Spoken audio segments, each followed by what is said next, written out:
பேர் ஷாலினி. என் பையனுக்கு நெப்ரோட்டிக் சிண்ட்ரம்னு kidney problem இருக்குது. நான் டே இந்த சர்ச்சுக்கு நான் வந்தேன். இதோட செகண்ட் டே நான் சர்ச்சுக்கு நான் வரேன். ஃபர்ஸ்ட் டே சர்ச்சுக்கு நான் வரும்போது பாஸ்டர் தம்பிக்கு ப்ரே பண்ணாங்க. என்னன்னா நெக்ஸ்ட் டைம் இவர் செக்அப் போகும்போது இவர் மெடிசனே எடுத்துக்க மாட்டாங்க அப்படின்ட்டுன்னு. ஸோ அதே மாதிரி நான் 7ஆம் தேதி இவர் இந்த மாதம் செக்அப் கூப்பிட்டு போனேன். 4ஆம் மாதம் 7ஆம் தேதி டாக்டர் அதே மாதிரி என்ன சொன்னாங்கன்னா, இவருக்கு உடம்பு நல்லா இருக்கு, இவர் இப்போதைக்கு மெடிசின் எடுத்துக்க வேண்டாம், 2 மாதம் கழிச்சு பார்ப்போம், அவருக்கு இப்படியே உடம்பு நல்லாவே இருந்துச்சுனாக்கா இதுக்கப்புறம் இதோட அவருக்கு மெடிசின் எதுவுமே வேண்டாம்னு சொன்னாங்க.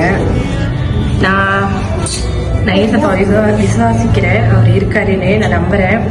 ஏன்னா அவரு அந்த அன்னைக்கு பாஸ்டர் சொன்ன வார்த்தை இல்லை, அவர் கொடுத்த எனக்கு அந்த வார்த்தை, அதை நான் நம்புறேன். என் பையனுக்கு நடந்திருக்கு அந்த விஷயம்.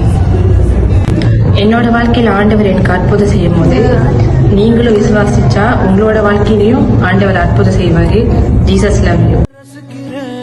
ரசிக்கிறேன் இயேசுவோடு நாட்களை ரசிக்கிறேன், தேவனோடு வாழ்க்கையை ரசிக்கிறேன், இயேசுவோடு நாட்களை